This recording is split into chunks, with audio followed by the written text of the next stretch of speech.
Hello, good morning to all of you. শুনতে পাচ্ছ? আচ্ছা শোনাচ্ছে। So yesterday, I think we talked about the average to get the expression for the average of uh, quantity, right? Probably we named it as G. Yeah. I think we stopped here that we had the expression for G and somewhere where rho cap was normalized. No, it didn't stop there. We know rho was normalized, and in the canonical ensemble, we expressed the PNG, of course, is like that, and somewhere,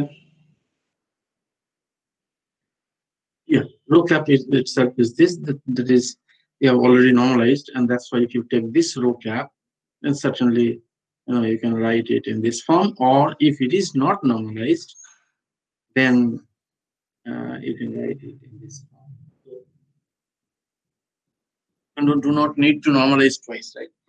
Either you normalize row and write this way, or if you did not normalize, then you write this way with the average. We'll have probably some examples. Now, let us look at the grand canonical. In this ensemble, the density operator rho cap, of course, depends on Hilbert space with an infinite number of particles, and the density operator must therefore commute not only with the Hamiltonian operator but also the number operator whose eigenvalues are 1, 2, 3. Of course, it has to be integer, the particle 0 or 1 or 2, whatever. Now, the precise form of the relevant density operator can now be obtained by straightforward generalization of the preceding case, means earlier case. Rho cap is now there, it was the canonical ensemble type, and here it is the kind of grand canonical partition function type, and then it's a minus beta h. Here mu n is also there because n is going to play role in this case. Okay. Then average and the similar thing that 1 by this partition function trace of this, it is the average of G, and so you can write it this way. So therefore, so you can take this one out. So your Z is over minus beta h beta mu, right? So e to the power beta mu, e to the power beta mu is this. So it is the gasity that you have already defined earlier, and therefore you write it in this form. I have shown it here itself. Trace of this, you break this term, and then you can write it as n0 to infinity z to the power n, this number, and trace of this qn. So you can write in this form, and which is basically eventually turns out to be z to the power n, and then of course g average n, this is the canonical type, with that qn bt. Okay, that we have written here, and eventually this is the form. Okay, in the grand canonical ensemble, this is the form of the average of G.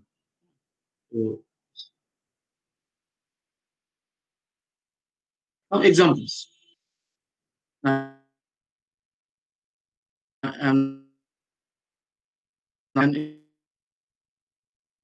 electron magnetic field. Let us see. Let us consider the case it operates in three and quantum. Quantum ideas have been implemented, and in three situations, three ensembles. What would be the expression for the average of a physical quantity that we have shown? Okay, so and then we go to some example. Microcanonical ensemble, generally we don't use that, but canonical and grand canonical, these are the two ensembles we often come across for physical systems. Okay. So let us look at some example, as I said. And let us consider the case of a single electron which possesses an intrinsic spin. Okay. magnetic moment mu b. So you know that electron spin magnetic moments are mu b. It is known to you, right? Do you know that? Hello? Sir মানে ওই অপারেটরটা কি দেওয়া আছে পাশে ওটা বুঝতে পারলাম না কোনটা? মানে হাফ অফ এইচ কাটের পর সিগমা পাউলি স্পিন ম্যাট্রিক্স। ও আচ্ছা ঠিক আছে তাহলে সিগমা ক্যাপ ওটা বলিনি, এই তো বলেছি sigma cap is the Paoli spin operator and mu b is the Bohr magneton. Now what I'm saying that do you know that this moment carrying with its electron spin is mu b? Yes sir Okay. Then electron spin can have any of the possible orientations, right? So up or down, that you know with respect to an applied magnetic field.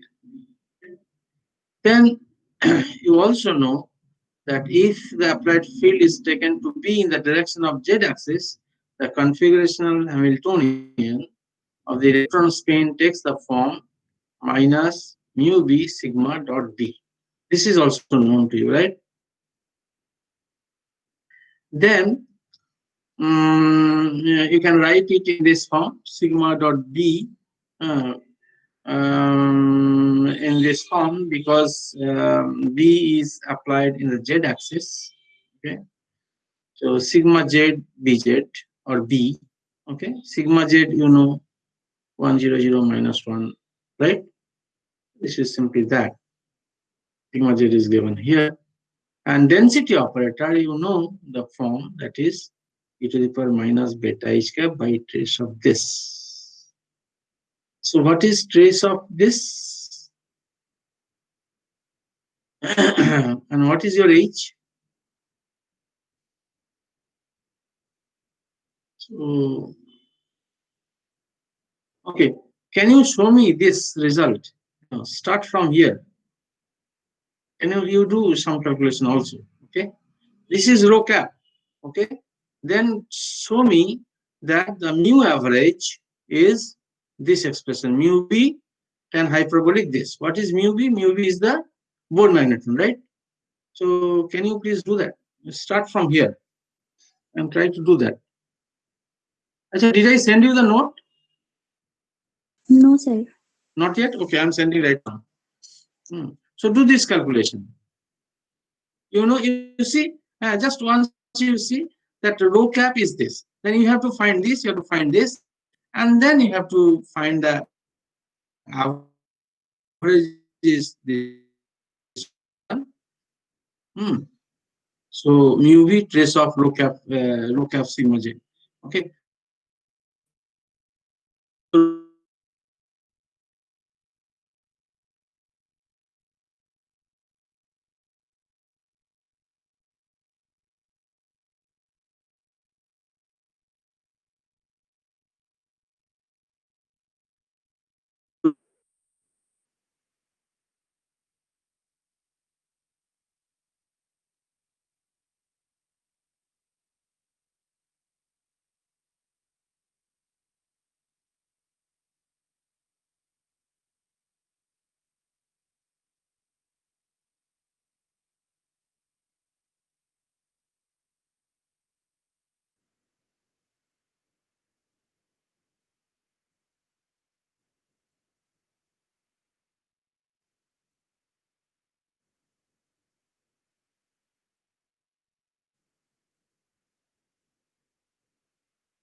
কি ঢোকার চেষ্টা করছে?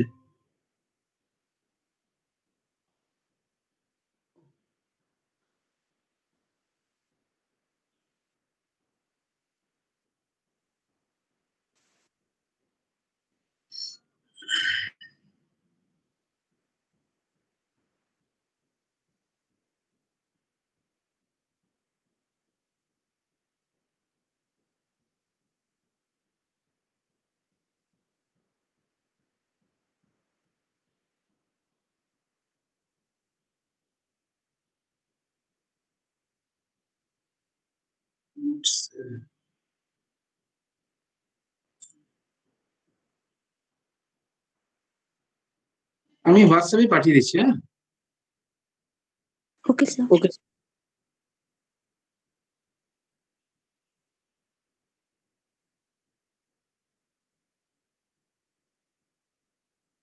করছো, ক্যালকুলেশনটা করছো, করো। সেরকম হলে যে একটু দেখে দেখেও করতে পারো। হ্যাঁ, বাট করা দরকার।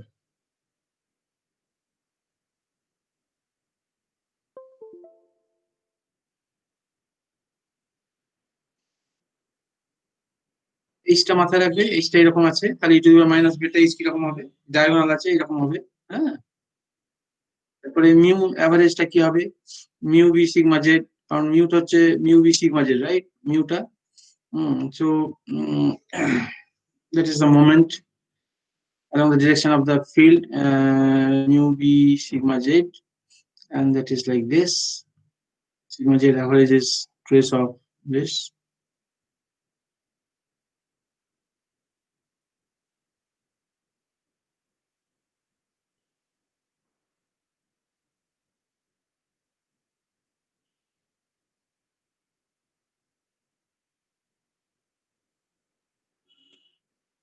এখানে তুমি রোকে একটা অলরেডি তোমার এ করা আছে আর কি, নর্মালাইজ করা আছে, সুতরাং আবার নতুন করে নর্মালাইজ করার দরকার নেই। এই জন্যই তুমি একবারে লিখছো আর কি।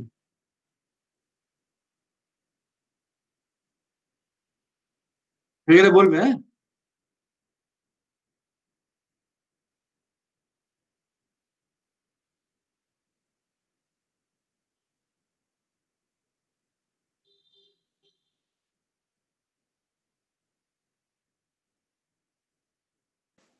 হয়ে গেছে। so this is kind of known result, right? Mu average is mu b tan hyperbolic beta mu b mu pb. Now we come to, so this is the kind of spin system. It's a single electron which possesses into spin this one, okay, in a magnetic field B along the Z axis. Okay.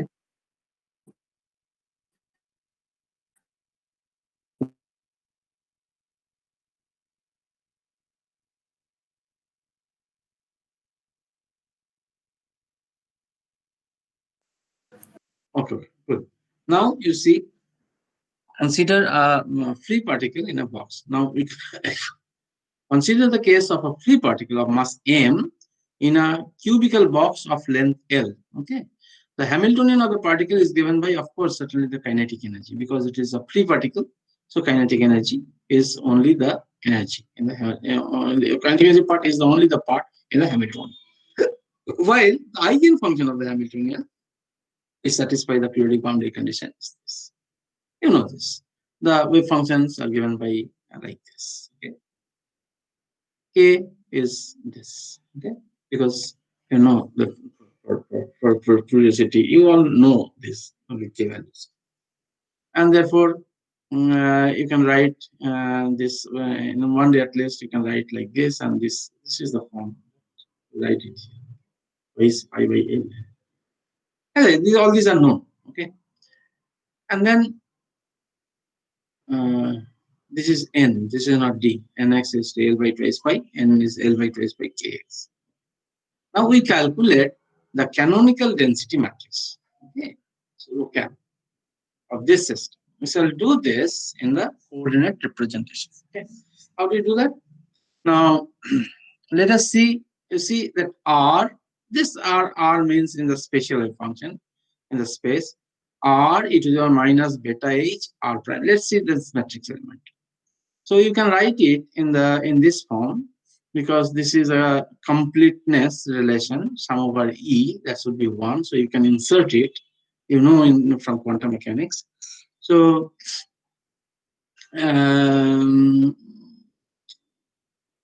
so you can use this, and this is of course the wave function. You can write psi ER, this one, star of course, and this is this if you this is e to the power beta h, and then what it will give you? H is the Hamiltonian operator. Then it gives you R e to the power minus beta e, because if you operate on this wave function, it will give you beta e. Basically, it will give you beta e, yes. Because if it's Hamiltonian, if you operate on this, it will give you beta e and come out, and then e remains R. Okay. Then you see that you can write it as beta e is it can come out because now it is no more an operator. It is minus beta e. Then this is phi e r and phi e r prime star. Okay, because this is the bra and this is the kit, and that's fine. So this is no in the operator representation in case of quantum mechanics, right? So I'm assuming that you know all these things. Then we know that phi er is that we have already shown you earlier, that phi er, like where is that? This one. Okay. So we borrow this again. Somebody is trying to get in. Let me take him in. Okay. And yeah. Yeah, we are here, and then we know this, and when we can write it as in this form, then we just rewritten this one, and then we write in terms of this type of function. Then this is just look at, you go through, you also go through with me. Okay, just let us look at the expressions. Okay, and then certainly it minus beta is was there, and phi e r was there, phi e r prime star was there, and that's why minus sign is coming. Beta e is equals to x squared because it is a free particle, right, in the box. Only k values are restricted because of boundary conditions. That's the difference from the free particle, entirely free particle. And 1 by LQ is a kind of normalization factor, probably. Okay. So 1 by twice pi q, because why is this coming twice by q? Because there is a summation over k, and then if you want to if you want to this summation means basically number of allowed states, right? And then if you take a volume dq and divide by this, then you get the number of states per unit in the volume element this, right? And since the number of states are so many states, because if L is large and there is so many states will be around, and therefore you can summation can be replaced by the integration, okay, kind of continuous representation. And that is why this factor is coming here. LQ is cancelled, and twice by q is in the denominator, and whatever exponential of whatever is remaining here. Only the summation is replaced by the integration. Now do this integration, okay? Can you do it by the way right now yourself, and see whether this is coming out or not?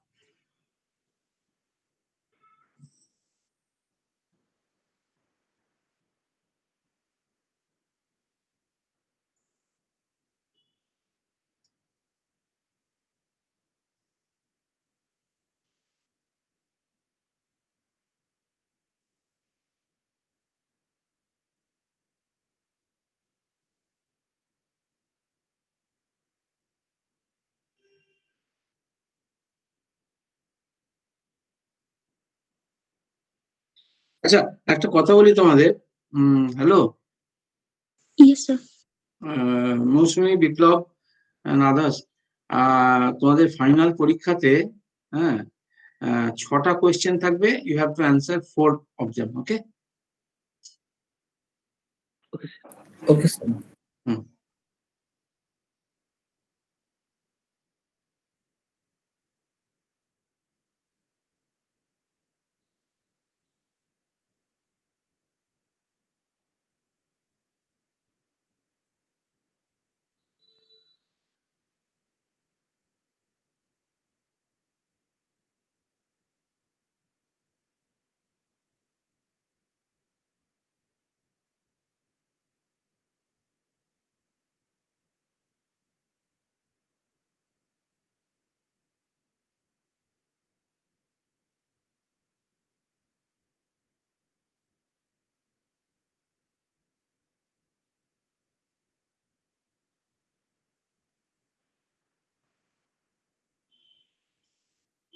এসছে না করছো? করছি, হয়নি।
Sir, হুম হ্যাঁ বলছি যে ওই ইন্টিগ্রেশনের ইয়েটাতে আমি ডাইরেক্ট ফর্মুলা ইউজ করতে পারি নাকি আমাকে হুম এক্সপ্লিসিটলি ক্যালকুলেট করে দেখাতে হবে? না, ডাইরেক্ট ফর্মুলা না, তুমি গামা ফাংশনের ফর্মুলা ইউজ করতে পারো। ডাইরেক্ট ফর্মুলা হ্যাঁ, বলতে কি রকম? ডাইরেক্ট ফর্মুলা বলতে ওই যে মানে integration e to the power minus alpha X plus beta X এর একটা ফর্মুলা আছে। ও এবার ওটাতে এবার ওটা কি ডাইরেক্ট আমি ইউজ করতে না, পারি আমি না না না না না, তুমি তুমি দেখাতে হবে? পরীক্ষায় তুমি ইউজ করতেই পারো। হ্যাঁ, আমি তোমাকে এখানে করতে বললাম। হ্যাঁ, এখানে হয়ে গেছে, হুম হুম হুম। কিন্তু মানে পরীক্ষার সময় কি আমাকে ওটা মানে গামা পরীক্ষার সময় ফাংশন? তুমি দেখবে কিরকম নাম্বার আছে, হ্যাঁ, যেরকম নাম্বার সেই রকম লেখা, বুঝলে তো? আচ্ছা স্যার, ঠিক আছে। হুম হুম হুম। আচ্ছা, এটা হয়েছে মৌসুমে? না স্যার, করছি। আর বিপ্লব?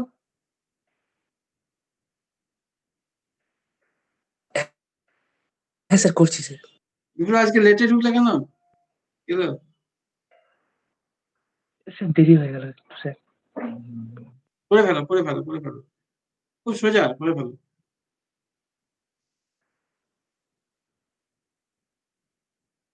সিওসি লিমিটটা কি নিয়েছো? 0 to infinite. 0 to infinite.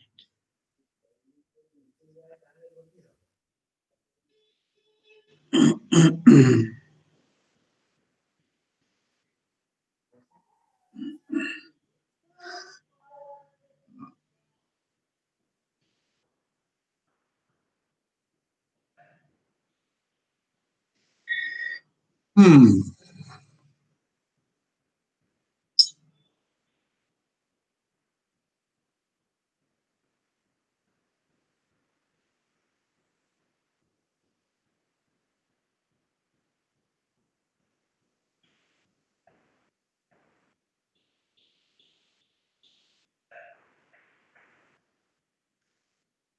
Seriously তোমার ক্যালকুলেশনটা প্রেজেন্ট করতে পারবে? আমার মনে হচ্ছে এখনো কারোর হয়নি।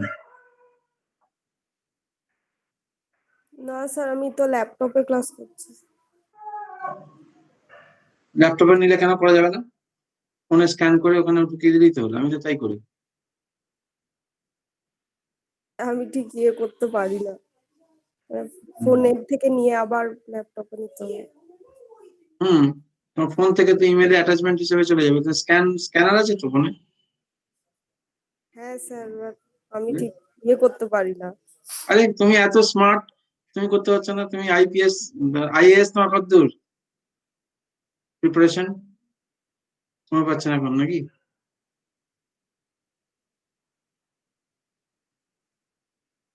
আর কারো হয়েছে?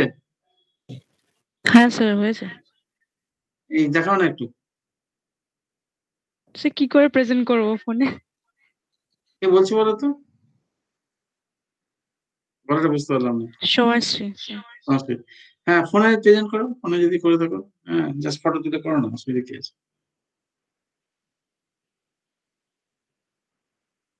সে কি করে করবো ফোনে?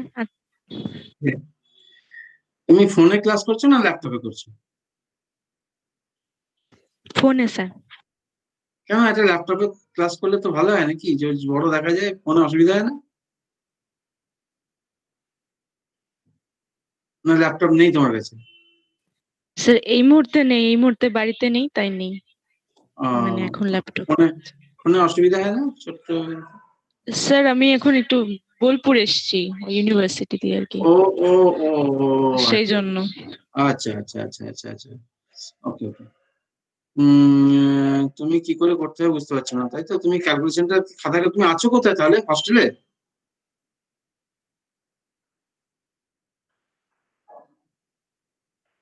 হ্যালো, হ্যালো, সমস্যা শুনতে পাচ্ছো? বুঝে গেল মনে হচ্ছে। আচ্ছা, আর কেউ করেছো ক্যালকুলেশনটা? কারো হয়েছে?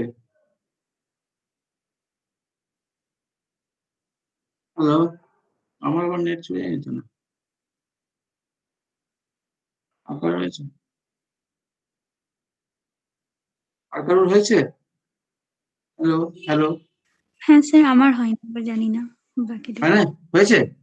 না, হয়নি। ও আচ্ছা আচ্ছা। অভিষেক, অভিষেক,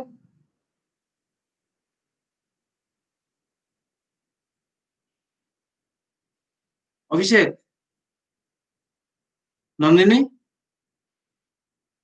স্যার করছি, ওই আরেকটু হলেই হয়ে যাবে। আচ্ছা, আর বিপ্লব, তোমাদের এখনো হয়নি কারোর? অমৃতা? স্যার হুম, না স্যার হয়নি। আহ, দিব্যেন্দু, দিব্যেন্দু তো হয়ে যাওয়ার কথা, দিব্যেন্দু। হ্যাঁ স্যার, স্যার হুম, লাস্টে একটু পাঠ করছি আচ্ছা আচ্ছা। ইন্টিগ্রেশনটা। হুম।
অ্যাকচুয়ালি এটা এটা একটা ইন্টিগ্রেশন করলেই হয়ে যায়, এখানে ডটটা আছে তো।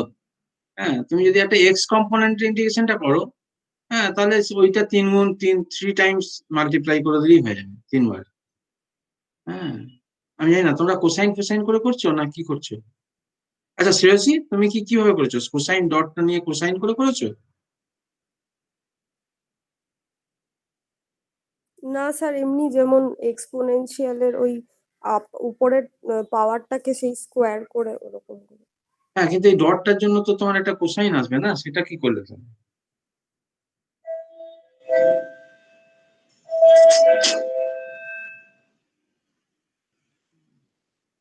এই ডটটাকে তুমি ওড়ালে কি করে?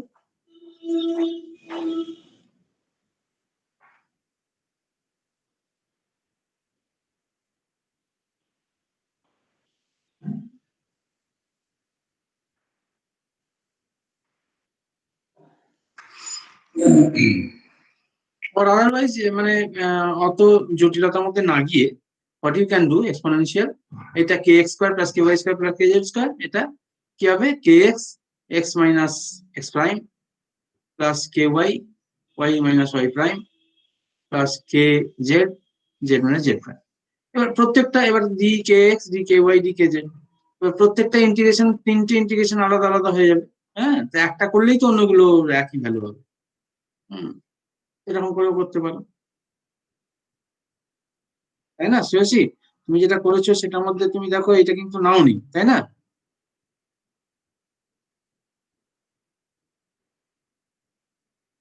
ঠিক কিনা শ্রেয়সী? হ্যাঁ স্যার। তো তুমি এটা এটা একটা ওই একটা একটা করলে কত আসছে, তার 3টেকে গুণ করলে একই জিনিস আসছে, দেখো তো ওই কম্পোনেন্ট ওয়াইজ।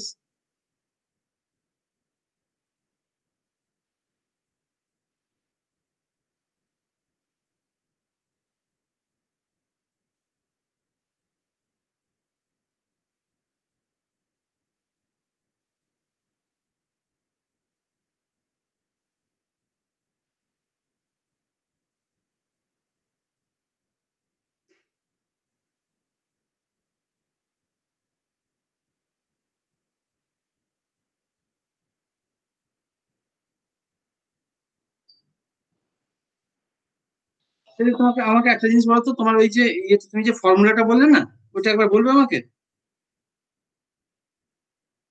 এই যে একটা ফর্মুলা বললে না আলফা কি এক্স স্কোয়ার, ওটা।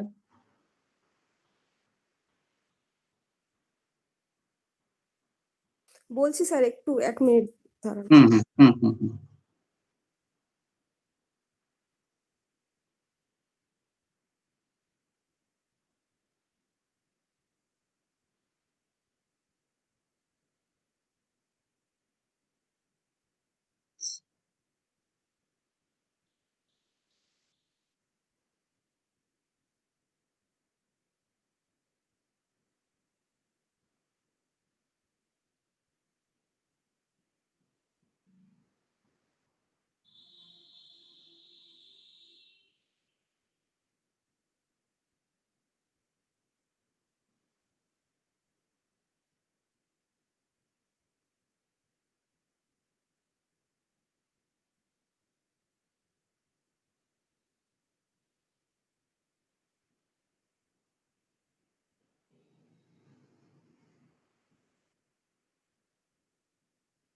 হ্যালো স্যার, হুম ফর্মুলাটা হচ্ছে hmm integration e to hmm the power minus alpha x square plus beta x dx hmm সমান হচ্ছে root over pi by alpha pi by alpha into hmm exponential beta square by 4 alpha. Plus 4। আর এই লিমিটটা কি minus infinity plus হ্যাঁ infinity না 0 to হ্যাঁ infinity? হ্যাঁ, minus infinite to plus infinite. হ্যাঁ তো আচ্ছা ঠিক আছে, তাহলে আমি দেখে নিই এখানে আমার ক্যালকুলেটর বাকি আছে।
হ্যাঁ হ্যালো, হয়েছে?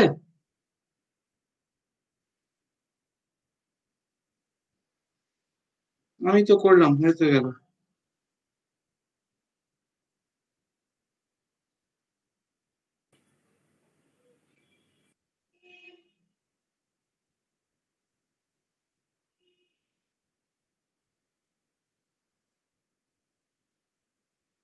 হ্যালো, তোমরা এতক্ষণ কি করছো বলো তো? হ্যালো, হ্যাঁ স্যার, হয়ে গেছে। কি বললে? স্যার আমি অভিনন্দ বলছি। তুমি কিভাবে করলে বলো তো? স্যার এই ফর্মুলাটা দিয়েই করেছি। আর এই ডটটাকে কি করলে? আমি 3টে কম্পোনেন্টে ভেঙে নিয়েছিলাম, ঠিক আছে, দিয়ে ওকে 3 দিয়ে। Okay okay, good good good. So that is easier, right? Rather than going to cos theta and so on, right? কারণ না হলে তোমার ওই যে সেওসি যেটা প্রথমে বললো 0 to infinity করলে কে কিউ ডি কিউ কে মানে হচ্ছে তোমার ওই 4 পাই কে স্কোয়ার ডিকে না ওই কোসাইন থিটা আসবে আর কি। হ্যাঁ, ডিকিউ কে স্পেরিক্যালটা কি হয় জানো, twice pi k square sin theta d phi d theta নাকি d theta d phi dk, তাই তো? dq আর হচ্ছে twice pi r square sin theta d theta d phi না 2 pi 2 না আমি তো ভুলে dq টা কত জানো, r square sin theta sin theta dr d theta d phi। dr d theta d phi, right. তো তোমাকে সেইভাবে তার ভাঙতে হবে ডিকিউ কেটাকে, করে কোসাইন থেটা, এটা কোসাইন থেটা আসবে, সেটাকে নিয়ে ওইসব কমপ্লিকেশনের মধ্যে না গিয়ে 3টে কম্পোনেন্টে ভাগ করে নাও। আর তুমি যে ফর্মুলা বললে ওই ফর্মুলা তুমি সেপারেটলি দেখাতেও পারো, প্রিটি সিম্পল টু শো, আর otherwise you can use that formula and 3টেকে আলাদা আলাদা করে নিয়ে করো, দেখো হয়ে যাবে, ঠিক আছে। আর তুমি যদি এসে ওটাকে গোজামিল দাও তাহলে এই ডটটাকে তুলে দিয়ে গোজামিল হলে কিন্তু গোজামিল হয়ে যাবে, তখন কিন্তু তোমার লিমিটটা তুমি যে ফর্মুলাটা ইউজ করলে এখানে লিমিটটা 0 to infinity because this is spherical polar coordinate system, right? আর অন্যদিকে তুমি ইউজ করছো যেটা minus infinity to plus infinity, that means there is a discrepancy and that discrepancy lies here, okay? তো শ্রেয়সী বুঝতে পারলে তো যে তোমার মানে এটা। So basically I'm assuming that you have already done. If you have not been able to do, acha ye Maji yes sir. করেছো? হ্যাঁ স্যার করেছি, আমার কিছু সাইনের গন্ডগোল হচ্ছে লাস্টের দিকে। তুমি কিভাবে করছো বলো তো? স্যার ওই 3টা কম্পোনেন্টে ভাঙে হোল কিউব করে করে করছি। 3টে কম্পোনেন্টে একটা কম্পোনেন্ট করলেই হবে, বাকিগুলো করার দরকার নেই। না না, একটা করে, আর শুধু ওই ই টু দি পাওয়ার পার্টটা একটু ঠিকঠাক করে, ওইটার জন্য মনে গন্ডগোল হচ্ছে। এক্স ওয়াইটা আমি আর দিয়েই ধরে নিয়েছি। ঠিক আছে, আরেকবার করে নিও, করে দেখে নিও, হয়ে যাবে। তো now yeah, so basically you obtain this one. What is this? Basically this matrix element, right? And then if you want to get the trace of e to the minus beta h cap, this one's a matrix element r and r prime. And if you take the trace, then what you have to do, you have to take the diagonals, right? So then if you take trace of this one, this basically this is not r prime, okay? This would be r, otherwise it will not be trace, okay? So this should be r, please.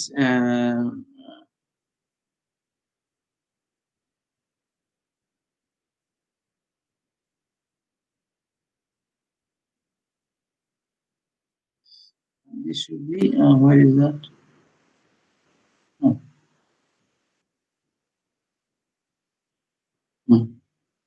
r হলো না ঠিক, খালিটা অদ্ভুত type হয়ে গেল।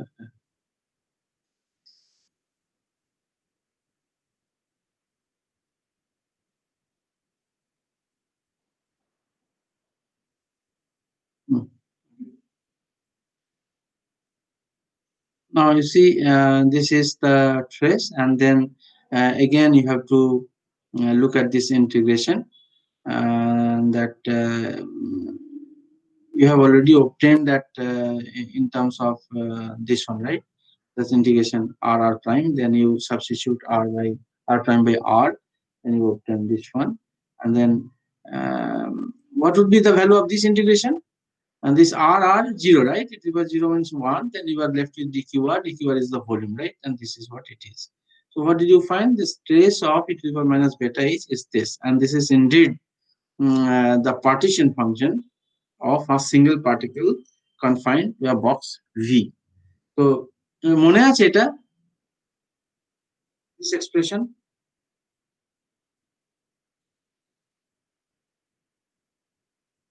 কারোর মনে আছে? Is there anyone who remembers this?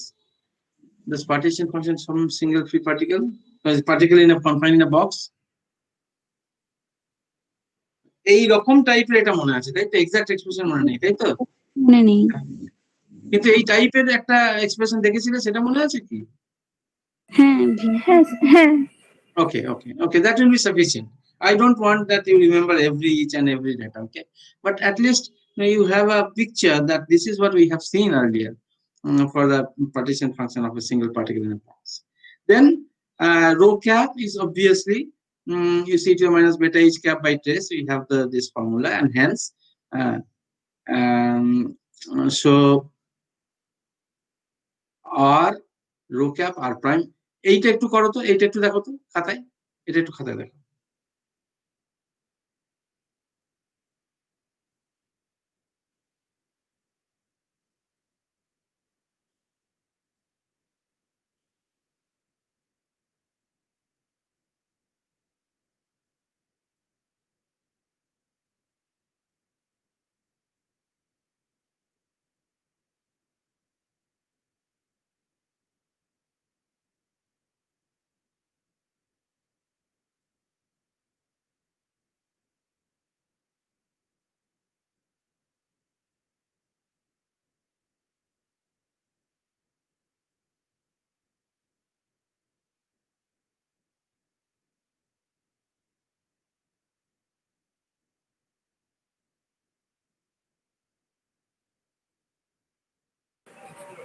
Sir কোনটা দেখতে বলেন একবার দেখাবেন? আমি যেটা বললাম তোমাদেরকে সেটা হচ্ছে যে এই জায়গাটা, এই যে রো ক্যাপ, হ্যাঁ, দিয়ে এই জায়গাটা এইখানে আসতে বললাম, বুঝতে পেরেছো? হ্যাঁ, okay sir.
So basically you cancel this and get this one, right?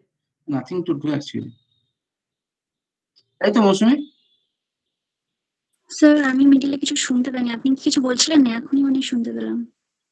না, আমি বললাম যে এইখান থেকে এখানে আসো, হ্যাঁ, তারপর আমি ভালো করে দেখছি যে কিছু নেই বেসিক্যালি এখান থেকে এখানে আসার।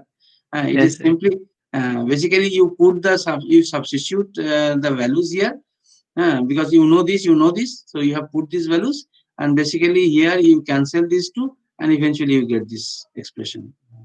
I thought it is a big expression, maybe it needs some calculation, but it's not, okay?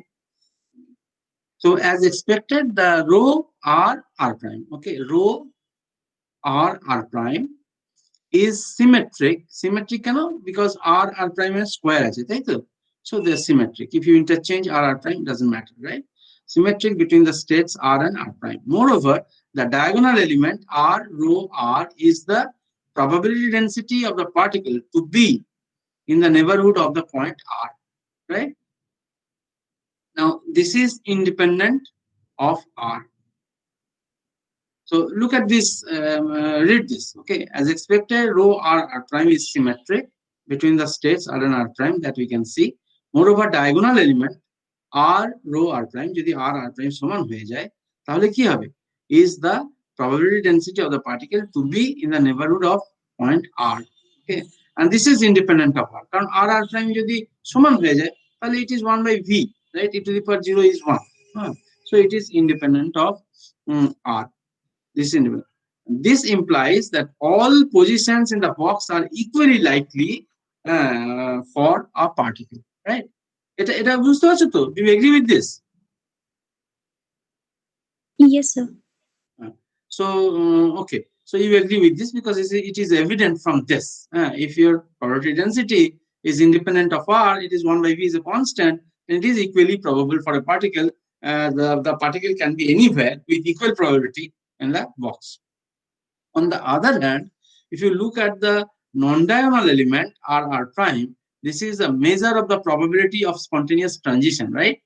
So transition from R to R prime, right?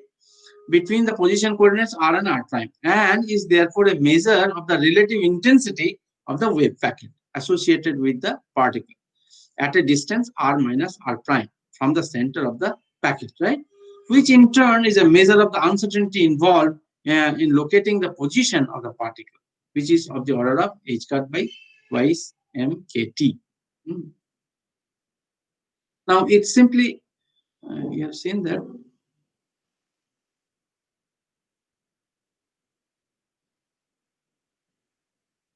So এইখান থেকে, this is the Gaussian type, right? So from this you know what is the sigma, means the width, right? And then from there you can get the uncertainty, right? Uncertainty you write in terms of, এটা বুঝতে পারছো তো? এই যে uncertainty কথা বলা হচ্ছে, এটা কি কেন বলা হচ্ছে? হ্যাঁ, এটা নিশ্চয়ই বুঝতে পারছো যে এটা তোমার of the Gaussian type, it has the uncertainty width, right? Uncertainty তোমরা যখন বের করো ওয়েভ প্যাকেট দিয়ে, হ্যাঁ, তোমার মনে আছে আমরা ফুরিয়ার ট্রান্সফর্ম করেছিলাম, সেখানে বলেছিলাম যে particle is represented by a Gaussian wave function, and then we found the uncertainty in position. Then we had a Fourier transform of that and got the momentum space, and that also turned out to be Gaussian.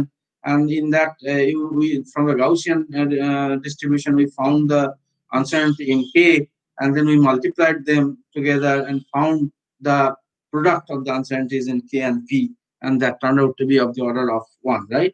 Do you remember that? Yes, sir. Similarly, here it is Gaussian, so you can easily find the uncertainty, right? So do you agree with this? The uncertainty is of the order of this. Just check it out. From this expression, take this expression and find the approximate width uncertainty. Yes, sir. ওটাই হবে। Okay. So you see, then it is of the order of this. I'm not, I don't want the exact expression. All I want how it behaves with temperature. Now it simply indicates that as t tends to infinity, t becomes very large, that is beta tends to 0, the particle becomes more and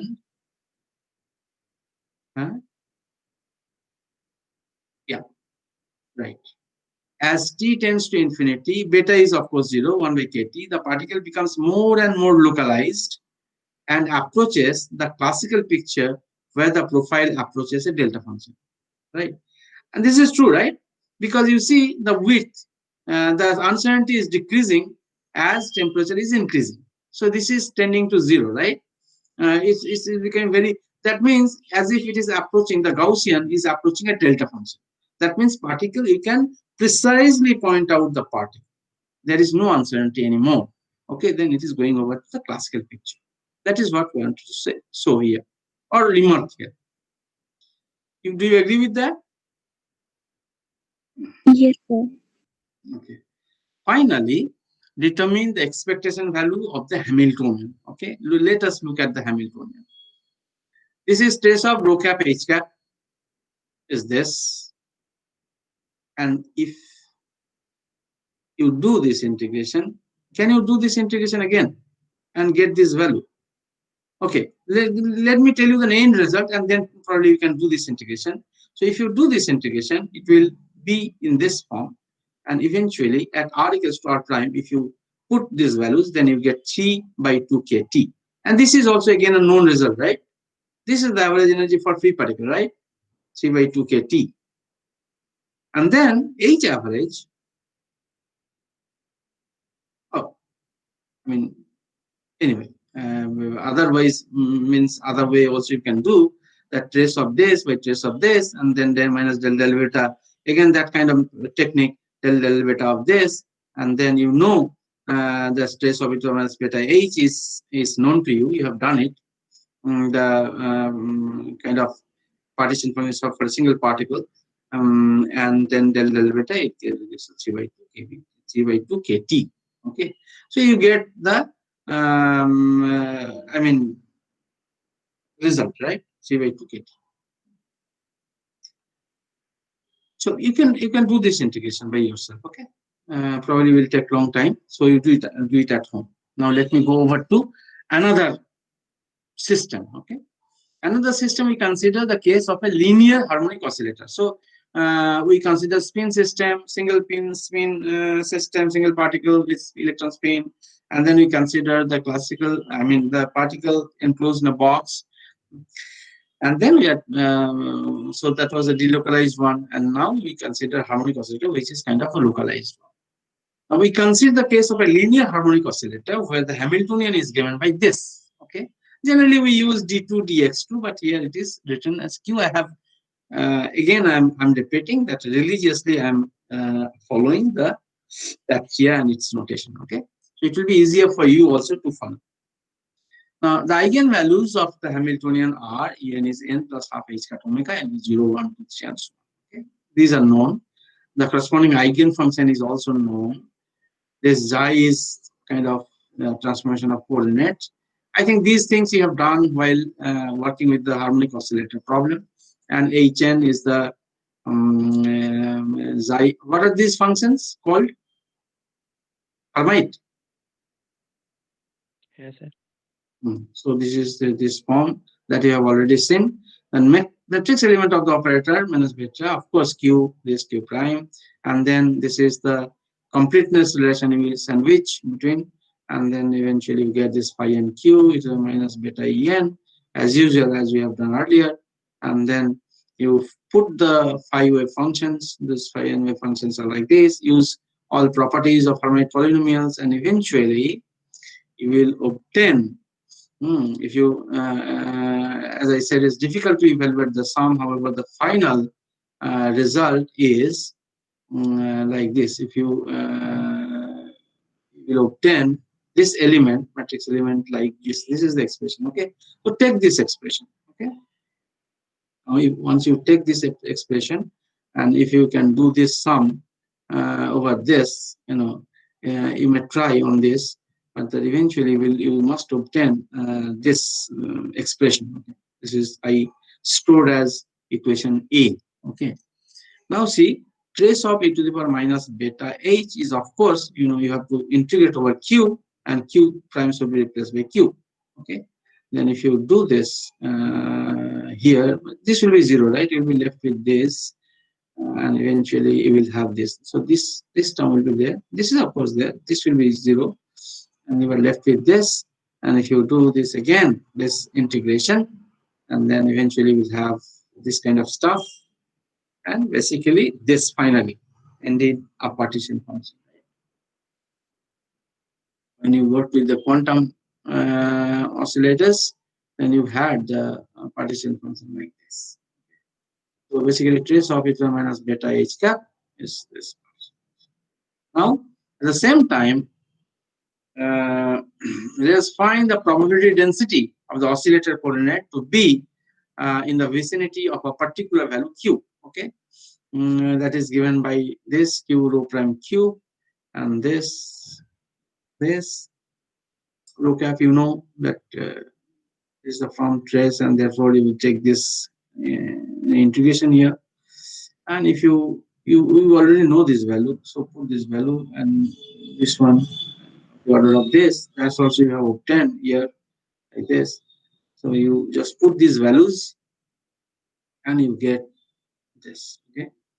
Now from this is again a Gaussian distribution in the variable of q with a mean value 0. Mean value 0 means it's picked about mean, and the root mean square deviation is of the order of this. Again, that you can you can obtain this. So it is the Gaussian distribution, as I have said here, that you can get corresponding sigma. This means half width. Okay. From that, you can say about the deviation, mean square, the root mean square deviation is the order of this. Now again, recall the probability distribution. Probability distribution is of this form. Now let us see. Let us look at the classical limits. And the classical limit means your t is very large, right? That means beta h cut omega is very, very less than 1, and the distribution becomes purely thermal and free from quantum effect, right? That is what you expect, right? Now let us see that this rho cap q equals to this. Now if it is pretty small, and you know what is the value of the tan hyperbolic test. This will be 1, right? And therefore,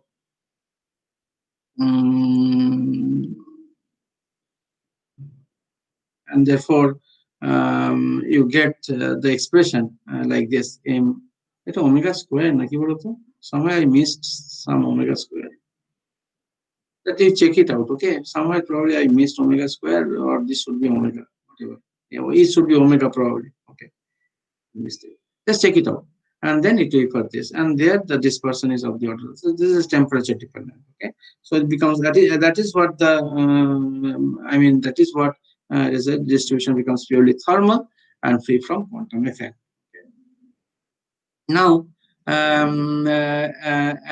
the other extreme, then if it is pretty larger than 1, that means it is then quantum phenomena is supposed to appear, and the probability distribution becomes like this. Okay, so look at this. Now, do you remember? Do you recognize this expression? So 2 cases. One is when thermal energy is pretty large, then you are supposed to find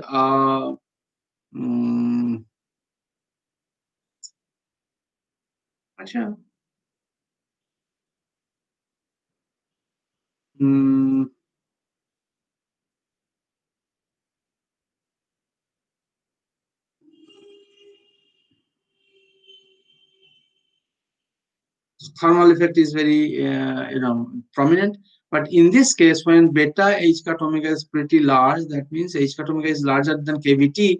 That means temperature is less, and then quantum effect is supposed to arise. In that case, you see the probability density distribution that becomes of this kind. Okay, have you seen this kind of form anywhere earlier?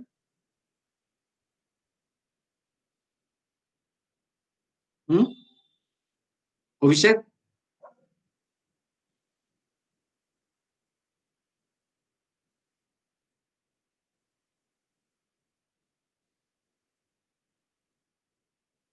Abhishek is he around? He has left. Okay. Many people have left. So Mousami, seriously, have you seen this kind of form earlier? Sir এখন মনে পড়ছে না ঠিক ফর্মটা। কি তোমরা harmonic oscillator পড়োনি? Harmonic oscillator wave ফাংশনটা কি রকম হয়? This whole ground state wave function. Yes, that is the ground state wave function of oscillator. This is mod square, of course. I mean, ground square, the ground state of the oscillator is this to the power 1/4. M omega is 1/4. It will be minus. Probably 2 is there in the denominator. Okay, M omega q square by twice h square. This is the ground state wave function mod square. There is the probability to be found in the ground state. Of course, when t is pretty small, you would find the particle to be in the ground state, right? And with the dispersion of this order, where this h cut is coming to play. Okay. So actually, this is the probability of finding the particle at the ground state in the harmonic oscillator potential, and that is what you expect, because you are dealing with the quantum, because quantum mechanics is going to play the role here, right? Now, so basically what we are doing, we have adopted a different kind of probability matrix approach, and we have also seen how do you get the average quantities in terms of density matrices in different ensembles. And as I said, that canonical and canonical are the most important ensembles that we deal with for calculating the quantities of some system, and we have considered some systems, spin system, then classical gas system, and now the harmonic oscillator system, and we are trying to look at whether this does reproduce the classical result at limits. As I said during the discussion, yes, it does reproduce the classical results at classical limit, and it gives the result at low temperature region where the quantum effects are more prominent, and it produces the quantum result. And therefore, in a sense, now let us further see what is happening. Let us further see that finally we recall again this quantity, and this cube beta, this partition function is trace of equal minus beta h, and which is turns out to be 1 by beta h. I'm sure that all of you remember this. This was the partition function in the classical limit, right? Yes, sir. Okay. So then it reproduces the result in this classical limit, because this is the form in the limit beta h cut omega is very less than 1. Okay. And on the other hand, if beta h cut omega is greater than 1, then you will have this expression q beta is this, and the beta minus beta is 1. And this is the situation corresponding to the ground state. Okay. And this is the result you obtain for the partition function when you treated the oscillator quantum mechanically. Do you remember that? And it was 1 by sine hyperbolic something. Do you remember that? Yes, sir. Yes. So basically, বলো কে বলছো? কেউ কিছু বলছিলে বলো? Hello? কেউ একজন unmute করে কিছু বলছিলে? Okay. So this is the kind of quantum result. Okay. So this is what. So then that is what I wanted to say about the quantum statistics. Yes, quantum statistics. That means in terms of density matrix, where we adopted the quantum mechanics, and we developed under this quantum mechanics approach, we talked about how to calculate the average quantities under canonical, microcanonical, you forget microcanonical, canonical and grand canonical ensemble approach. And eventually with canonical type of stuff, we tried to look at some systems and find out the quantities or partition functions or energies. We wanted to see whether they do agree with the classical results in classical limit. And of course, if we adopt a new approach, we will have definitely a different result. So classical results are known for all cases, and therefore we tried to verify whether in this approach, in the classical limit, whether they reproduce the classical results or not. If they didn't, then we would have to think about it. We would have thought about improvising the theory, but here we find that in each and every cases, so far we have considered these results do agree with the classical results, and also the quantum results known are also they are in line with that, and therefore this theory is a quite acceptable theory. Any question? Anybody? Any question on this?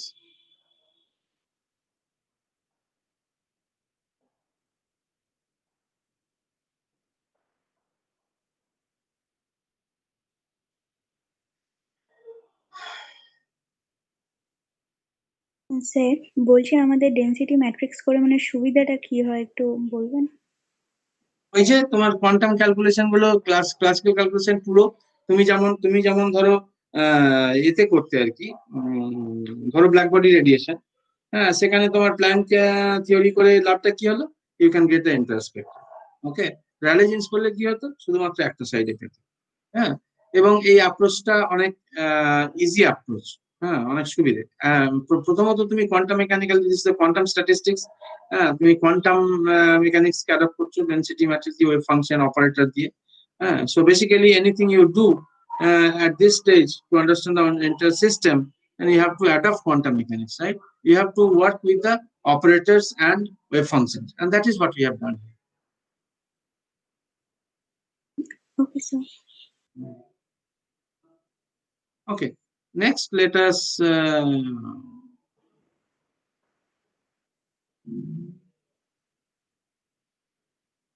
open this one.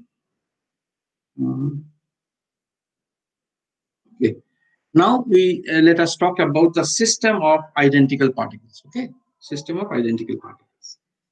Now, in classical mechanics, when a system is made of identical particles, it is possible to identify and distinguish each particle from each other. আমি যেগুলো বলবো সব কটাই পত্রিকাতে আছে এবং সব এইগুলো তোমরা সবাই জানো actually, but again to refresh yourself. In classical mechanics, when a system is made of identical particles, it is possible to identify and distinguish each particle from each other. That is, although all particles have same physical properties, we can tag each classical particle and follow its motion along a path. তার কারণটা কি? তার কারণ there is no uncertainty in classical mechanics. If you follow a particle, you will be able to follow, right? You can tag something to each particle, and then obviously you know that where, because it has a definite position at every instant of time, and therefore it can easy to tag each particle or keep track of each particle. You know which particle is going where at some instant, right?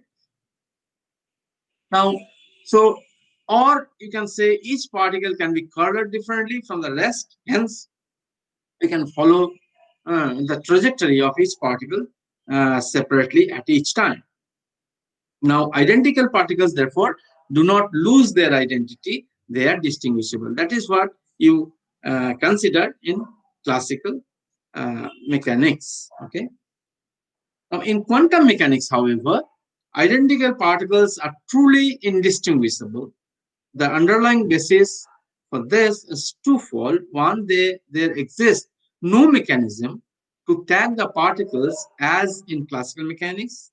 And due to uncertainty, I have already explained, uncertainty principle, concept of path is meaningless, even if the position of a particle is exactly determined at a time. Okay. So, it is not possible to specify its coordinate at the next instant of time. Thus, identical particles lose their identity in quantum mechanics. So, do you agree with this? It is very nicely written over here. So, do you agree with this? Do you feel this? Yes, sir. Okay. Now, let us illustrate one example that you see these are the two detectors, and these two particles, they are going to scatter and they are going to be detected by these detectors. Now, think of one situation where this particle is coming there, and this particle enters there, and this particle enters here. Okay, and it could happen that this comes there, and they scatter, and this comes here, and this comes here. So, is there any way to distinguish these two particles? There is no way that you can distinguish the particles, right? That is what it is said that displayed after particle 1 and 2 fired from sources S1 and S2 have scattered. It is impossible to distinguish between the first and the second outcome. There is the first outcome, the second outcome. That is, we cannot determine, experimentally the identity of the particle that are collected by each detector. Okay? For instance, we can no way tell whether it is particle 1 and particle 2 that was reached the detector D1. We can only say that a particle has reached detector 1 and another particle has reached detector 2, but no information on their respective identities. Okay. Now let us look at the wave function of, say, particles. Having discussed the indistinguishability concept of two identical particles, let us consider a larger system, say n identical particles, whose wave function is, say, psi1. It is a function of, say, xi1, xi2, and it's a wave function psi, which is, of course, a function of xi1, xi2, and xi n particles, n coordinates. Okay. Now, the moment these n particles are mixed together, no experiment can determine which particle has the coordinate xi1 or which particle has the coordinate xi2, and so on, right? So if you don't agree with me, then please raise your voice. Okay. Now, the only measurements that we can perform are those that specify the probability of a certain particle to be located at xi1 and another at xi2. That is what we can say, that this is the probability that particle 1 would be at xi1, particle 2 would be at xi2, and so on, right? But we can never make a distinction as to which particle is where. Okay. We will not say particle 1. We would say that this is the probability, psi mod square is the probability that a particle can be found at xi1, and a particle could be found at xi2, but we cannot distinguish that this particle could be found in xi1, that particle could be found in xi2. That we cannot say. As a result, the probability remains unchanged by an interchange of the particles. For instance, the probability density will remain unaffected by interchanging the jth and ith coordinates. Okay. Now you see the mod square here, xi1, xi2, xi, xij. This is a sequence. Okay. So one particle is there in the xi coordinate, another particle is there in xij coordinate. Now you interchange them. This is say one particle, that particle goes there, this particle goes there, then you change the coordinates, okay? Then xij and xi, then mod square. And these probabilities would be the same. This is the probability because we were not identifying the particles. Here also you are not identifying the particles. You all are saying that one particle is at xij, one particle in xia. Say here also you say one particle is xi, one particle is xij. And then if you take the mod out, then psi, this should be plus minus of this.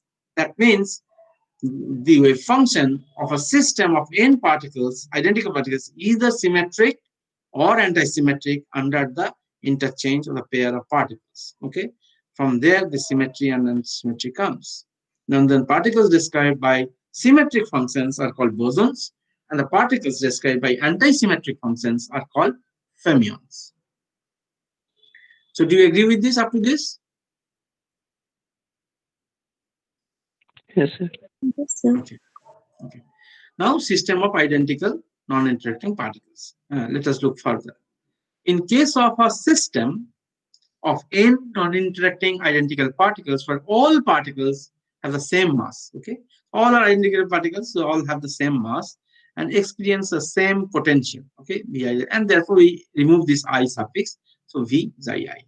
Then the Schrodinger equation for the system of the system separates into n identical one particle equation because you have the potential. This everybody experiences the same potential of this form V. Then you have the Schrodinger equation for each particle. Okay, and then so phi ni equals to what does it mean? It is the nth state corresponding to the ith particle. Okay, that is the nth state. Nth state corresponding to the ith particle. And total energy of the system has to be sum over all particles, right? So this is the single particle Schrodinger equation. And then total energy of the system should be E suffix n1, n2, nn. And this is sum over x1 to n. However, the wave function can no longer be given by a simple product like this. You see, here is the key. Now you write like in this form, okay? So generally,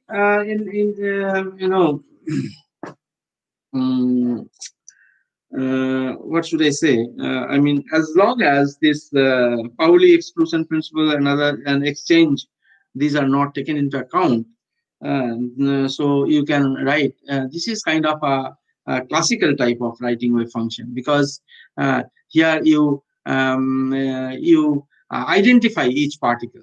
You are saying n1 particle will have the position xi1, n2 particle have the particles xi2. So basically, I equals to 1 to n. Yeah, say first particle is in the xi1 position, second particle in the xi2 position, third particle in the xi3 position. So you are basically, when you are taking the product of this kind, that means you are saying that which particle is going to be on which position. Okay, so what I'm saying can no longer be given by a simple product like this. Generally, that is what we do, right?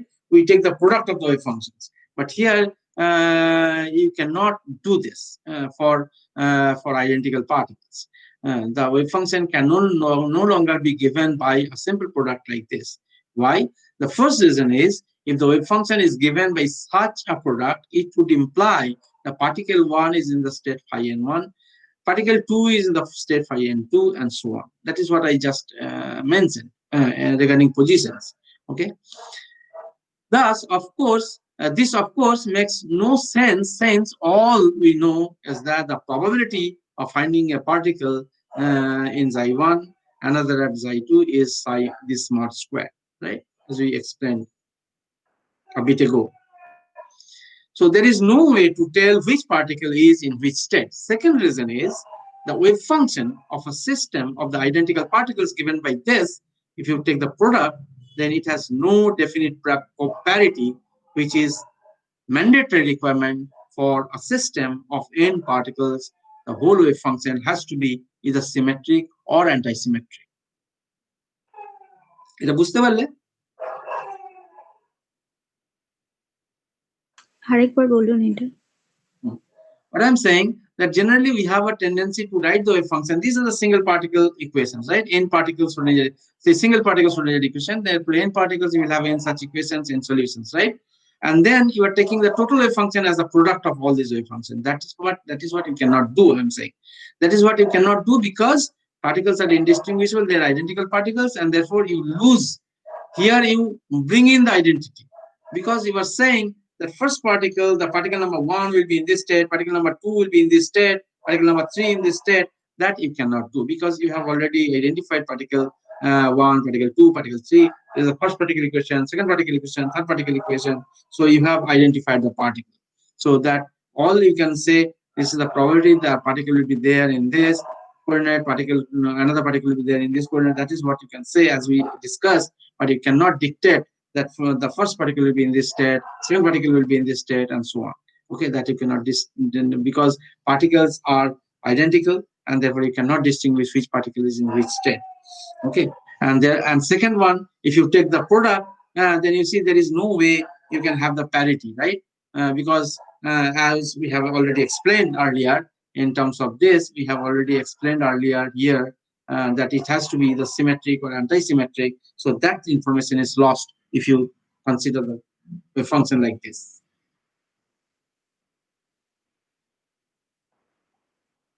Is it clear? Yes, sir. Now let us consider, it will be more clear as we go ahead. Now let us consider a two particle system. Okay, so n particle is difficult to carry out. Now let us consider two for better visualization. Let us consider two particle system. Okay, two identical particles. Now we can construct a symmetric and anti-symmetric wave function for a system of two identical particles. You see this xi1 and xi2. Then we can say that 1 by root 2 we can construct the symmetric wave function phi n1 xi1, phi n2 xi2 plus phi n1 xi2, phi n2 xi1. Okay, so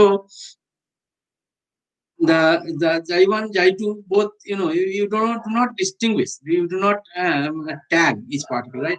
And if you take a minus sign here, then you see if you interchange xi1 xi2, then it becomes symmetric one because it returns the same thing.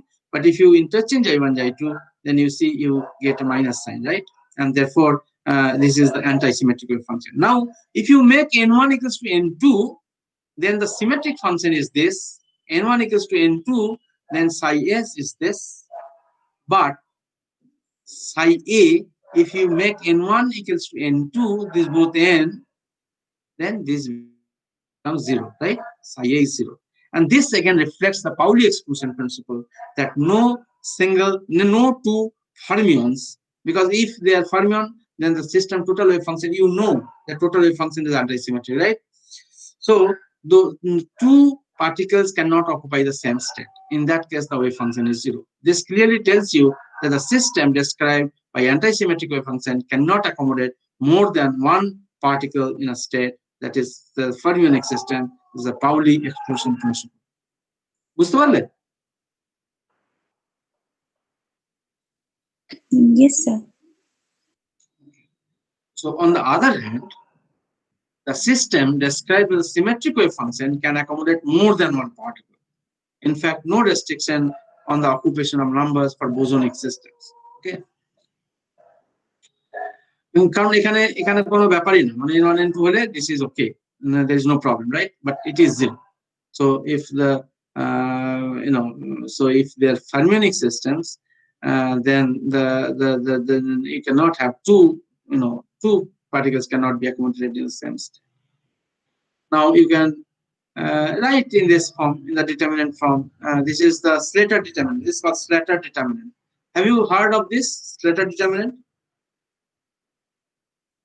Any of you?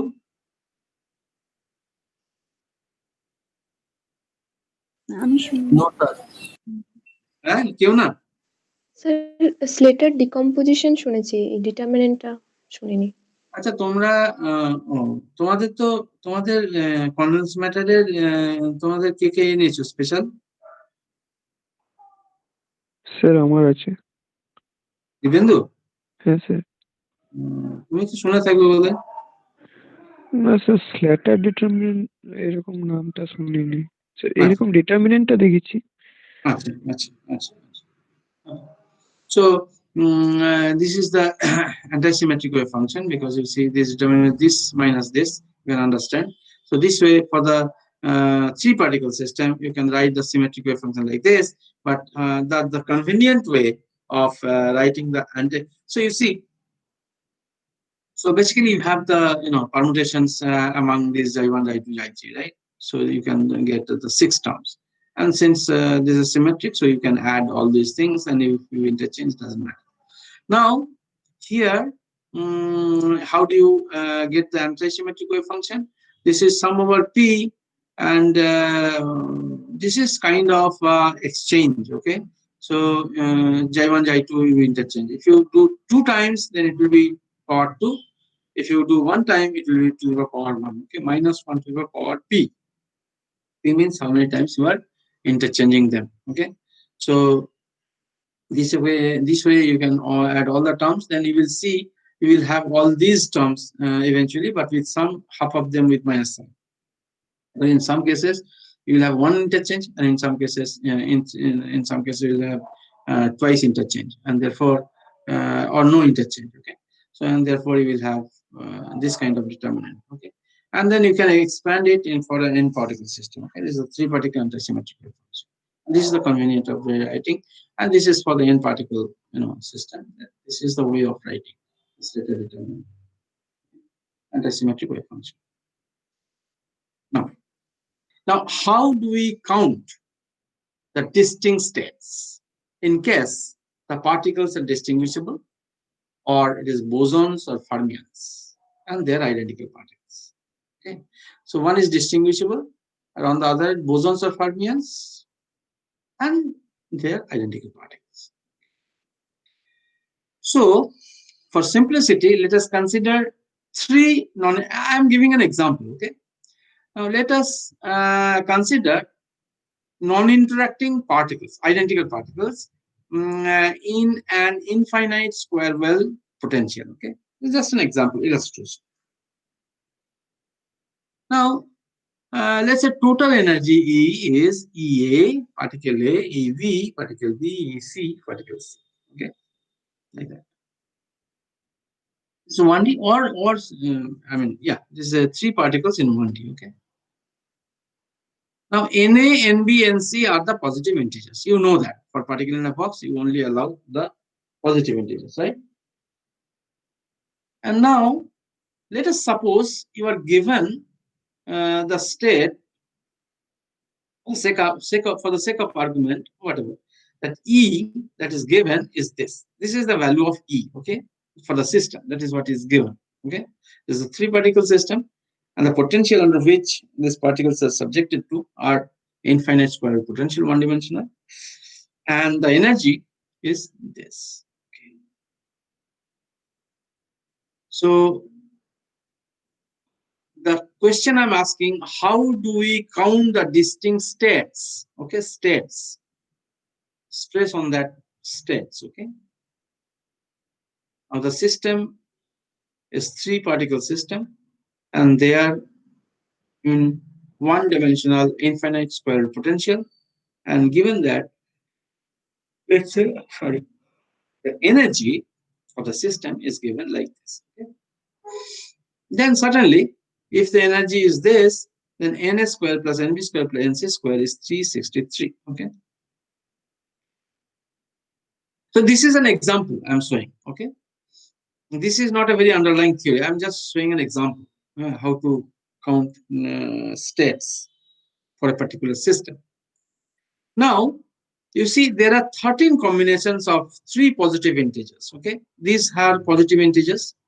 So you can figure out what are the positive integers, and then you take the squares and add them. It has to be like this. And we have done that exercise, and we find that one possibility is 11, 11, 11. One possibility is Na equals to say 13, Nb is 13, and Nc is 5. Or other possibilities, Na and B you can interchange like this. Okay, these are the possibilities. And again, it could be 1119, 1119 or 1911 or 1191. These possibilities are also there. And another is 5717. Okay, so you can get into 5717, 7517, and there are 6 possible, you can permute 6 ways, and therefore there are 6 possible ways you can have this one. Now you see that if you distinguish the particles, then you have 13 possible states, right? Because if you interchange the particles, then you see they will correspond to different states. So there are altogether 13 combinations of 3 positive integers, right? And therefore, now let me go one by one. If the particles are distinguishable, each of these represent a distinct quantum state, because you can identify the particles. That this number, this blue, if you make a red, blue, and yellow, this is red, blue, red particle is there, blue particle is there. So this way you can distinguish each possible state, and therefore if the particles are distinguishable, and each of these represent a distinct quantum state, and all the fundamental assumptions is that in thermal equilibrium all the states are equally probable, right? Then you see, but if I am not interested in knowing which particle is in which state, rather only the number of particles in each state, the occupation number Nn for the psi n, these collections of all, the collection of all occupation numbers for a given 3 particle state, we call it a configuration. So these 4 configurations are possible if we do not distinguish the particles, right? We want to know how many particles are there in which state. Okay, so this is what you have, these 4 possible situations.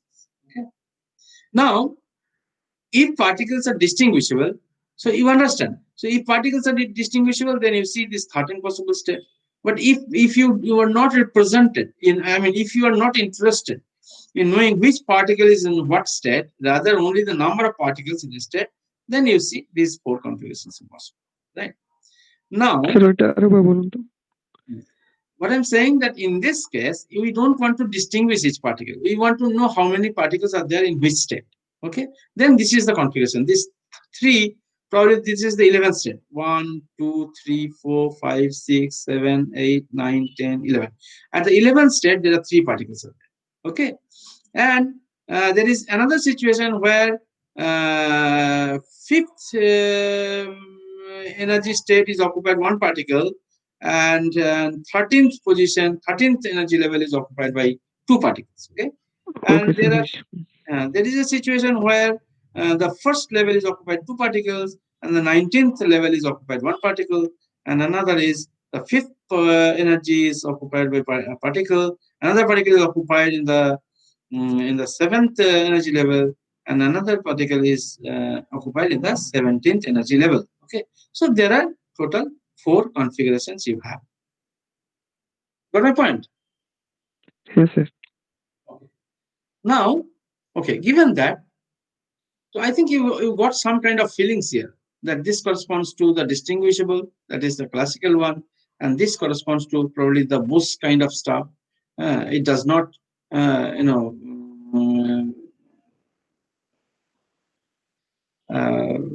it does not have any problem in accumulating many particles in one state, right?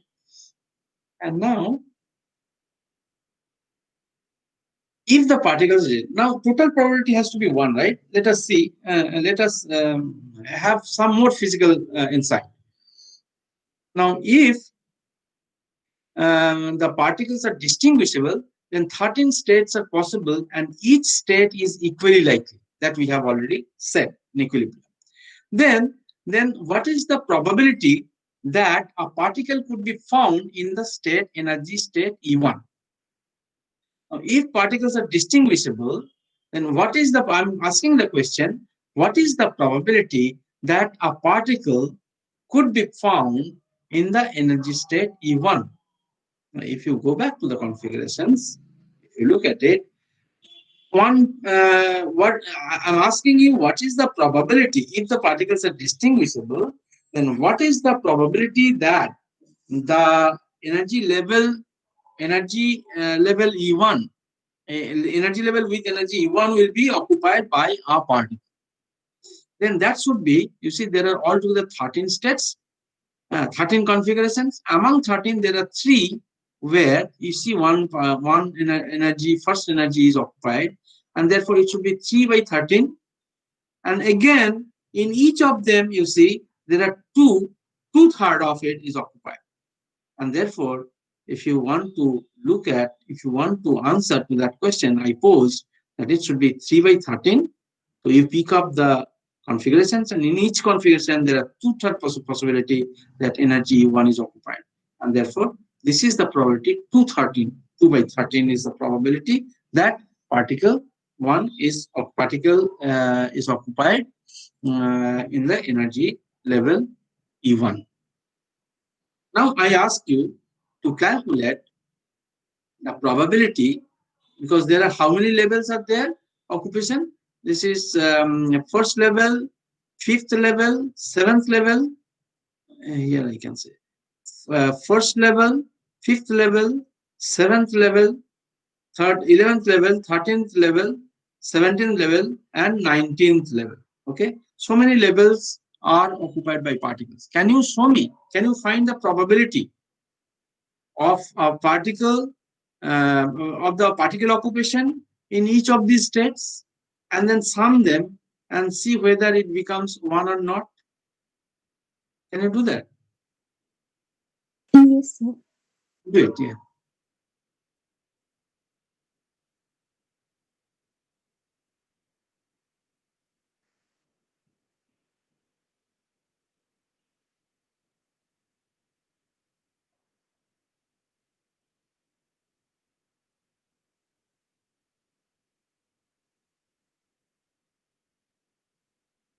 Sir, বলছি যেখানে যে state গুলো দেওয়া আছে ওই পেজটা একটু খুলে রাখলে ভালো হবে, মানে Yeah, sure.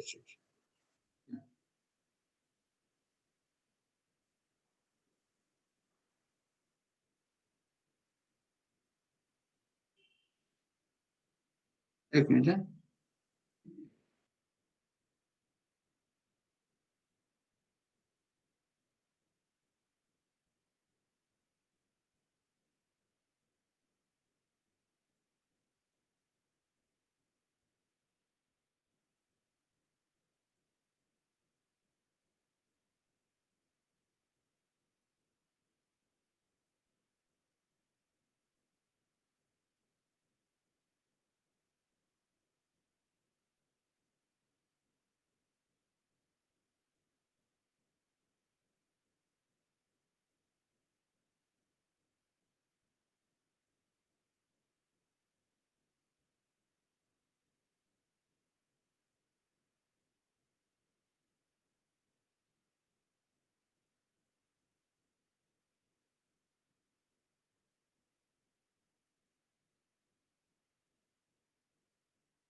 ইয়েস স্যার, হয়েছে 1।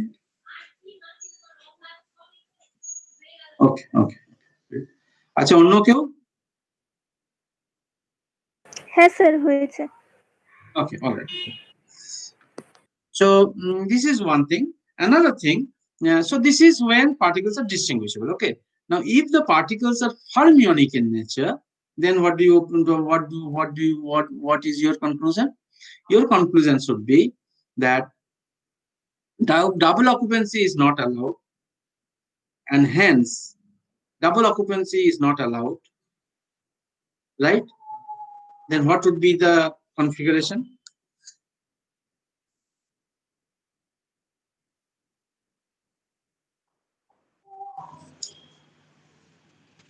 If the particles are fermions. Fermions means you cannot distinguish the particles, they're identical particles. And number 2 is you cannot have a double occupancy. Then how many configurations are possible? How many states are possible?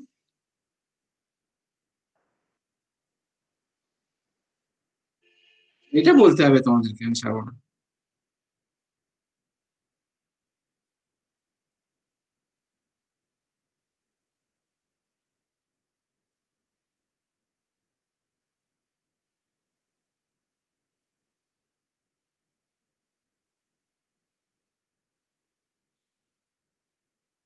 Hmm, sir কি বললেন আবার? বলছি যদি fermion হয়, এই যে বললাম না, এই তো এখানে লিখলাম, দেখো দেখে নাও ভালো করে। আমি এখানে বললাম যে কই কই কই কই কই কই কই এই যে if the particles are fermionic in nature, হ্যাঁ, fermionic in nature মানে হচ্ছে পাউলি এক্সক্লুশন প্রিন্সিপাল ভ্যালিড হবে। তাহলে আমি বলছি যে how many states are possible, how many 6 হবে। হ্যাঁ 6 স্টেট। 6 কোনটা গো, কোনটা কোনটা? শেষের যে 6টা আছে, মানে 5 7 17 আর হ্যাঁ ওই 6টাই হবে মনে হচ্ছে। কেন তুমি 6টাকে ডিস্টিংগুইশ করবে কি করে? পার্টিকেলস আর আইডেন্টিক্যাল। তোমার তো কালার করনি তাদেরকে, ক্লাসিক্যালের মতো তো কালার করনি। না তাহলে ভুল বললাম। only one state possible. তুমি এদের মধ্যে যে ইন্টারচেঞ্জ করছো সেই চেঞ্জটা তো করতে পারবে না, কারণ because you can not trace the particle. All you can say, one particle is in 5th state, another particle is in 7th state, and another particle is on 17th state. That's all you can say, right? Yes sir. So you see, still there are lapse in your understanding. Okay, even though we have learned so much of quantum mechanics, but still you have somewhere some gaps in understanding. So you have heard so many times the indistinguishability of particles, didn't you? Did you hear this earlier? Yes sir. And also you have heard so many times about the Pauli exclusion principle. You don't allow two particles in a state. Particles are indistinguishable. This is the difference, basic difference between classical and quantum, as long as particles and statistics are concerned, right? And that is what I have explained in the beginning. Now, well, so you understand that there are gaps, right, Mosumi? Yes sir. Okay, so then if I ask what is the probability, of course, I mean 1/3, 1/3, 1/3, right? And then the 1/3 plus 1/3 plus 1/3, total probability is 1, as far as fermionic particles are concerned. Okay, in this particular illustration. Now, if you think of them as bosons, now how many states are possible? If the particles are bosonic in nature, I go back to that.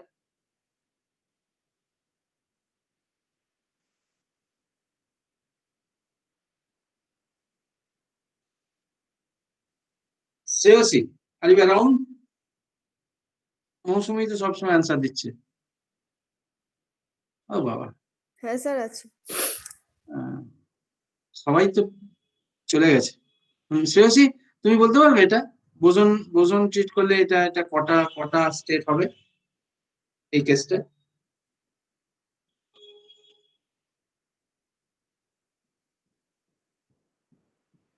প্রথমত তোমাদের জিজ্ঞাসা করি, তোমাদের কি খুব শক্ত লাগছে ব্যাপারটা, কঠিন লাগছে?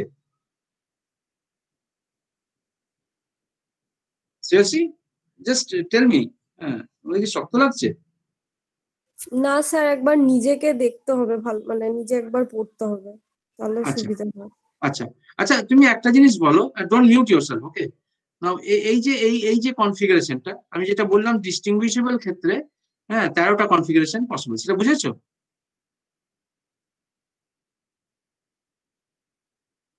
সিরিয়াসলি? হ্যাঁ স্যার।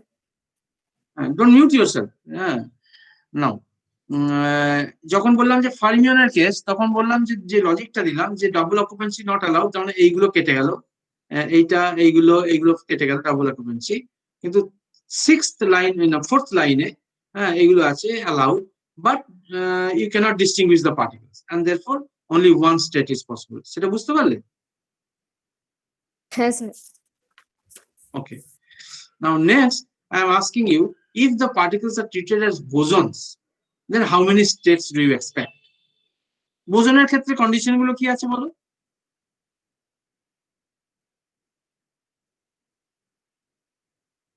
তোমরা জানো তো বোসনের পার্টিকেলস কে স্ট্যাটিস্টিক্স কি ওবে করে, এটা তো জানো তোমরা। স্যার 4টে হবে স্যার। আমি শ্রেয়সীকে জিজ্ঞাসা করলাম, শ্রেয়সী বোসন পার্টিকেলের ক্যারেক্টারিস্টিক্স জানো তো? হ্যাঁ স্যার। কি বলতো? প্রথমত হচ্ছে যে মানে ইন্টিজার স্পিন হবে, আর মানে না, মানে অকুপেশন ওটা তো ঠিক আছে, বোসন পার্টিকেল আমি বোসন বলছি মানেই তো একটা মানে স্টেটে অকুপেশন যে ওয়াইজ কোনো সংখ্যক বোসন ফিল আপ হতে পারে। হতে পারে, good. So that is one, and another one, of course, the particles are indistinguishable, তাই তো? হ্যাঁ sir. Because these are quantum statistics, তাই তো? হ্যাঁ। আচ্ছা, তাহলে তাই যদি হয়, হ্যাঁ তাহলে এখানে দেখো যে তোমার এই যে 11 তো এটা কোনো অসুবিধা নেই, ও তিনটে কি অ্যাকোমোডেট করতে পারে। হ্যাঁ। আচ্ছা, তার মানে এইটা একটা স্টেট হতে পারে। আর এখানে এই 13 হ্যাঁ মানে কি বলে কোনো অসুবিধা নেই, ও নিজেকে অ্যাকোমোডেট করতে পারে। 13 দুটো পার্টিকেলকে 13 স্টেটে অ্যাকোমোডেট করতেই পারে, আর একটা পার্টিকেলকে 5th স্টেটে।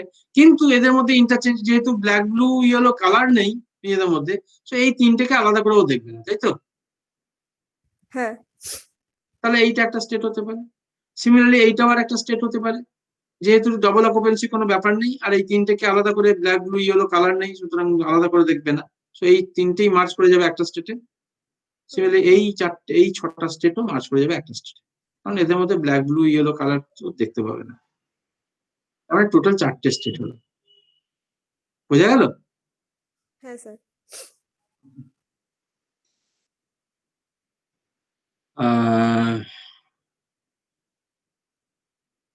সিমিলারলি এখানেও ওই একই জিনিস আমি করেছি, হ্যাঁ দ্য পার্টিকেলস এর বোসনিক নেচার, তাহলে ওই প্রবাবিলিটি ওইভাবেই আর কি, হ্যাঁ মানে ওই পার্টিকেল ওয়ান স্টেটে থাকার প্রবাবিলিটি কত, কারণ তোমার টোটাল 4টে স্টেট ইয়ে হচ্ছে, সেই স্টেট গুলোতে থাকার প্রবাবিলিটি কত, মানে এইগুলো করেছি, করে এটা প্রবাবিলিটি এটা 1 দেখিয়েছি, ঠিক আছে?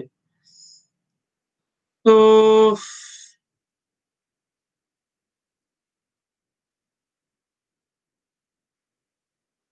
তাহলে তারপরে we consider arbitrary potential for which, আমার মনে হয় আমরা নেক্সট ক্লাসে এটা করব। এর মধ্যে আমি দেখছি অলরেডি মাত্র সার্ভাইভিং পিপল হচ্ছে 13, they are probably more interested in this course. হ্যাঁ, তো থ্যাংক ইউ। আমার নেক্সট একটা ক্লাস আছে, হ্যাঁ, আর প্রায় 2 ঘন্টার মতন হতে চললো। আমার মনে হয় this is sufficient for you for today. ঠিক আছে মৌসুমী, ইয়েস স্যার। আমি তাহলে টুইট করে যাচ্ছি, আর তোমরা